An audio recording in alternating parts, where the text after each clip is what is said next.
ಈಗ ನಾವು ಪೂರ್ವಭಾವಿ ಸಭೆ ಕರೆದಿರೋ ಉದ್ದೇಶ ಏನಪ್ಪ ಅಂತಂದರೆ ಬೂತ್ ಮಟ್ಟದ ಏಜೆಂಟ್ಗಳನ್ನ ಐಡೆಂಟಿಫೈ ಮಾಡಿದ್ದೀವಿ. ಈಗ ಅವರಿಗೂ ಕೂಡ ನಾವು ಇಲ್ಲಿ ಹೆಂಗೆ ಅಂತಂದ್ರೆ ನಮ್ಮವರೇ ಆದ MLAಗಳು ಅಥವಾ MP ಗಳು ಅಥವಾ ಬ್ಲಾಕ್ ಕಾಂಗ್ರೆಸ್ ಅಧ್ಯಕ್ಷರು ಆ ರೀತಿ ಯಾರೂ ಇರೋದಿಲ್ಲ. ಸೊ ಇಲ್ಲೆಲ್ಲ ಹೊಸ ಲೀಡರ್ಶಿಪ್ ಕ್ರಿಯೇಟ್ ಆಗ್ತಾಯಿದೆ ನಮ್ಮ ಕ್ಷೇತ್ರದಲ್ಲಿ. ಅವ್ರನ್ನೆಲ್ಲ ಕರೆದುಬಿಟ್ಟು ಅವರಿಗೆ ಇಂಥ ಒಂದು ಜವಾಬ್ದಾರಿ ಕೊಡಬೇಕು ಅಂತಂದು ಒಂದು ಮೀಟಿಂಗ್ ಕರೆದಿದ್ದೀವಿ. ಈಗ ಗ್ಯಾಸ್ ಸಿಲಿಂಡರ್ ಸಿಕ್ಕಿರೋದ್ರಿಂದ ಅದನ್ನು ಪ್ರತಿಯೊಂದು ಮನೆಗೂ ವಿನಯ್ ಕುಮಾರ್ ಗ್ಯಾಸ್ ಸಿಲಿಂಡರನ್ನು ಮುಟ್ಟಿಸೋ ವ್ಯವಸ್ಥೆ ಮಾಡಬೇಕು.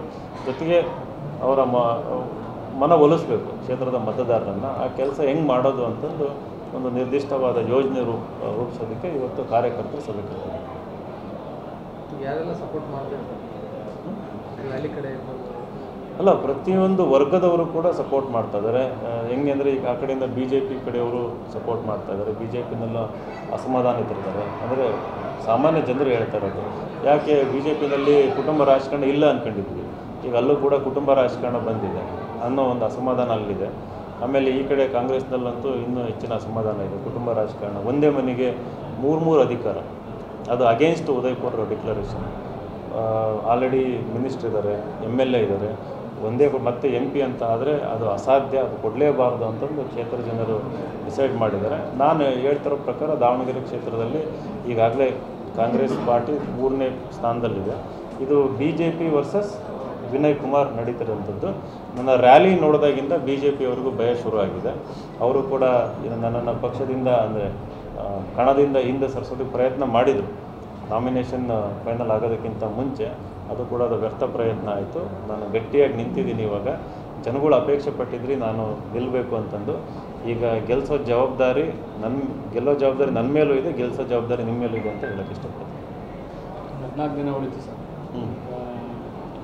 ರಾಷ್ಟ್ರೀಯ ಪಕ್ಷಗಳೆಲ್ಲ ಹಳ್ಳಿ ಮೇಲೆ ಪ್ರಚಾರ ಮಾಡ್ತಾರೆ. ವಿನಯ್ ಕುಮಾರ್ ಕ್ಯಾಂಪೇನ್ 14 ದಿನ ಹೆಂಗಿರುತ್ತೆ? ಅದೇ ಲಾಸ್ಟ್ ಟೈಮು ಹೇಳಿದ್ದೆ ನಿಮಗೆ. ಈಗ ನಾನು ರೆಡಿ ಮಾಡಿರೋ ಪಿಚ್ ಮೇಲೆ ಅಲ್ಲೋಗಿ ಅವ್ರು ಬ್ಯಾಟಿಂಗ್ ಆಡೋಕ್ಕೆ ಟ್ರೈ ಮಾಡ್ತಿದ್ದಾರೆ ಅಂತಂದು. ನಾನು ಆಲ್ರೆಡಿ 1 ವರ್ಷದಿಂದ ಈಗೇನು ಹಳ್ಳಿಗಳಿಗೆ ಹೋಗ್ತಿದ್ದಾರೆ, ನಾನು ಸುಮಾರು ಬಾರಿ ಹಳ್ಳಿಗಳಿಗೆ ವಿಸಿಟ್ ಮಾಡಿದ್ದೀನಿ. ಈಗ ಇನ್ನೂ ಒಂದು 50ರಿಂದ 60 ಹಳ್ಳಿಗಳು ನಾನು ಹೋಗ್ದಿರೋ ಅಂಥ ಹಳ್ಳಿಗಳು ಪಟ್ಟಿ ಜನಗಳೇ ಆ ಕ್ಷೇತ್ರದಿಂದ ಬಂದು ನಮ್ಮ ಊರಿಗೆ ಬನ್ನಿ ಅಂತ ಆಹ್ವಾನ ಕೊಡ್ತಿದ್ದಾರೆ. ಸೊ ಹಳ್ಳಿ ಶೀಘ್ರ ಇನ್ನೊಂದು ವಾರದಲ್ಲಿ ಅದನ್ನು ಎಲ್ಲ ಕವರ್ ಮಾಡ್ಕೊತೀನಿ. ಸೊ ಒಂದು ವಾರದಲ್ಲಿ ನಾನು ಆಲ್ಮೋಸ್ಟ್ ಕ್ಷೇತ್ರದ 90% ಹಳ್ಳಿಗಳಿಗೆ ಭೇಟಿ ಕೊಟ್ಟಂಗಾಗುತ್ತೆ. ಈಗ ಆ ಅಭ್ಯರ್ಥಿಗಳು ಸ್ಯಾಂಪಲ್ ಹಳ್ಳಿಗಳಿಗೆ ಹೋಗ್ತಾರಂಥದ್ದು. ಅದು ಪಂಚಾಯತಿ ಮಟ್ಟದಲ್ಲಿ ಒಂದು ಕ್ಷೇತ್ರದಲ್ಲಿ ಒಂದು 10-20 ಹಳ್ಳಿಗಳು ಟಚ್ ಮಾಡ್ತಿದ್ದಾರೆ. ಅವ್ರಿಗೆ ಕಂಪೇರ್ ಮಾಡಿದರೆ ಆಲ್ರೆಡಿ ನಾನು ಕೆಲಸ ಮಾಡಾಗಿದೆ. ಈಗ ರಾಷ್ಟ್ರೀಯ ಪಕ್ಷಗಳು ಮತ್ತು ನಾವು ಪೇಪರಲ್ಲಿ ನೋಡ್ತಾ ಇದ್ದೀವಿ, ಅವರು ನಮ್ಮ ಜೊತೆ ಯಾರು ಓಡಾಡ್ಕೊಂಡಿದ್ರು ಅವ್ರಿಗೆ ಅವ್ರ ಮನೆಗೆ ಹೋಗ್ತಾ ಇರೋಂಥದ್ದು, ಶಾಲೆ ಹಾಕಿ ಪಕ್ಷಕ್ಕೆ ಬನ್ನಿ ಅಂತ ಹೇಳ್ತಾರಂಥದ್ದು ಅದ್ರಲ್ಲಿ ನಡೀತಾ ಇದೆ. ಆಮೇಲೆ ಕೆಲವೊಬ್ಬರು ಮುಖಂಡರು ನೇರವಾಗಿ ಪಾಪ ಸಾಮಾನ್ಯ ಯುವಕರು ಕಾರ್ಯಕರ್ತರು ಅವ್ರಿಗೆ ಫೋನ್ ಮಾಡಿ ಯಾಕೆ ಅವ್ರ ಮನೆಗೆ ಹೋಗಿದ್ದೆ, ಯಾಕೆ ಅವ್ರ ಜೊತೆ ಹೋಗಿದ್ದೆ ಅಂತಂದು ಈ ರೀತಿ. ಅಂದರೆ ಅವ್ರು ಬೆಳಗಿಂದ ರಾತ್ರಿ ನನ್ನ ಫೋಟೋಗಳು ಝೂಮ್ ಮಾಡಿ ನನ್ನ ಅಕ್ಕಪಕ್ಕ ಯಾರ್ಯಾರಿದ್ರು ಅಂತ ನೋಡ್ತಿದ್ದಾರೆ. ಬಟ್ ನನ್ನನ್ನು ನೋಡ್ತಿದ್ದಾರೆ ಅವರೆಲ್ಲ ಬೆಳಗಿನ ಖುಷಿ ವಿಚಾರ. ಇಲಾಖೆ ಸುತ್ತಮುತ್ತ ಇಂಟೆಲಿಜೆನ್ಸಿ ವರ್ಕ್ ಮಾಡ್ತಾ ಇದೆ ಅಂತ ಕೇಳ್ಬಿಟ್ವಿ. ಅದು ನಿಜವಾ? ಹೇಗೆ ನಿಮಗೆ ಗಮನಕ್ಕೆ ಬಂದಿದೆಯಾ? ಅದು ಎಲ್ಲರಿಗೂ ಗೊತ್ತಲ್ಲ. ಇವಾಗ ಸರ್ಕಾರದ ಮಿಷನ್ ನಿಮ್ಮ ಮೇಲೆ ಒಂದು ಕಣ್ಣಿಟ್ಟಿದೆಯಾ? ಅಲ್ಲ, ಇಟ್ಟಿರ್ಬೋದು ನನ್ನ ಮೇಲೆ ಕಣ್ಣಿಟ್ಟರು. ಇವಾಗ ಏನಾಗುತ್ತೆ ಸಹಜವಾಗಿ ಅಂದರೆ ಅದೆಲ್ಲ ಒಳ್ಳೆ ಸೂಚನೆ ಅಂತ ನಾನು ಭಾವಿಸ್ತೀನಿ. ಈಗ ನಾನು ಗೆಲ್ತೀನಿ ಅಂತ ಗೊತ್ತಾಗ್ಬಿಟ್ಟು ಎಲ್ಲರ ಕಣ್ಣು ನನ್ನ ಮೇಲಿದೆ. ಅಂದರೆ ಮಾರಿ ಕಣ್ಣು ಓರಿ ಮೇಲೆ ಅನ್ನಂಗೆ ಎಲ್ಲರದ್ದು ಕಣ್ಣು ಇವಾಗ ವಿನಯ್ ಕುಮಾರ್ ಮೇಲಿದೆ. ಹಾಗಾಗಿ ಅದು ಒಳ್ಳೆ ಬೆಳವಣಿಗೆ. ಅದು ನಾವು ಕೂಡ ಹುಷಾರಾಗಿರೋದಕ್ಕೆ ಪ್ರಯತ್ನ ಮಾಡ್ತಾಯಿದ್ದೀವಿ. ಎಲ್ಲ ಅಂದರೆ ಪ್ರೊಫೆಷ್ನಲ್ಲಾಗಿ ಎಲೆಕ್ಷನ್ ಮಾಡ್ತಾಯಿದ್ದೀವಿ, ಎಲ್ಲೂ ತಪ್ಪಾಗದೇ ಇರೋ ಥರ. ನಿನ್ನೆನೂ ಕೂಡ ಎಲೆಕ್ಷನ್ ಕಮಿಷನ್ ಎಲ್ಲ ಇನ್ಸ್ಟ್ರಕ್ಷನ್ಸ್ ಕೊಟ್ಟಿದ್ದಾರೆ. ನಾನು ಕೂಡ ಮ್ಯಾನ್ಯಲ್ 2 ಸರಿ ಓದಿದ್ದೀನಿ. ಅದನ್ನು ರೂಲ್ಸ್ ಆ್ಯಂಡ್ ರೆಗ್ಯುಲೇಷನ್ಸ್ ಪ್ರಕಾರ ಪಕ್ಕ ಪ್ರೊಫೆಷ್ನಲಾಗಿ ಎಲೆಕ್ಷನ್ ಮಾಡ್ತಾಯಿದ್ದೀವಿ. ಏನಾದ್ರು ಲೋಪದೋಷಗಳಿದ್ರೆ ನಮಗೆ ತುಂಬ ಹಿತೈಷಿಗಳೆಲ್ಲ ಇದ್ದಾರೆ, ಅವರು ಕೂಡ ಹೇಳ್ತಿದ್ದಾರೆ. ಹಾಗಾಗಿ ಏನು ಪ್ರಾಬ್ಲಮ್ ಆಗಲ್ಲ ಅಂತ ಅಂದ್ಕೊಂಡಿದ್ದೀನಿ.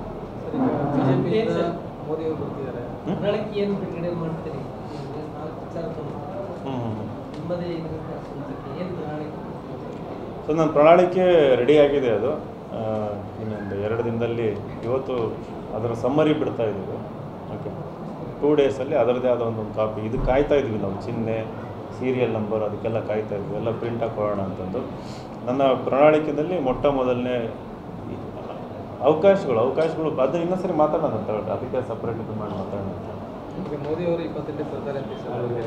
ಮೋದಿಯವರು 28ಕ್ಕೆ ಮೋದಿ ಪ್ರೋಗ್ರಾಮ್ ಫಿಕ್ಸ್ ಆಗಿದೆ ದಾವಣಗೆರೆ. ದಾವಣಗೆರೆ ಬರ್ತಾರೆ. ಆಮೇಲೆ ಈಗ ಸಿದ್ದರಾಮಯ್ಯ ಅವರು 3 ಮತ್ತು 5 ಇರ್ತಾರೆ. 2 ಸರಿ ಇಲ್ಲಿಗೆ ದಾವಣಗೆರೆ ಬರ್ತಾರೆ ಅಂತ ಸಿದ್ದರಾಮಯ್ಯ ಅವರು ಸೇಮ್ ನಿಮ್ಮ ಪರವಾಗಿ ಈಗ ಅಲ್ಲ, ಇಬ್ಬರು ನಮ್ಮ ಪರವಾಗಿ ಪ್ರಚಾರ ಮಾಡ್ತಾರೆ. ಈಗ ಸಿದ್ದರಾಮಯ್ಯನವರು ಅನ್ನ ಭಾಗ್ಯ ಮಾಡಿದರೆ ಗ್ಯಾಸ್ ಸಿಲಿಂಡರ್ ಬೇಕು ಅದಕ್ಕೆ.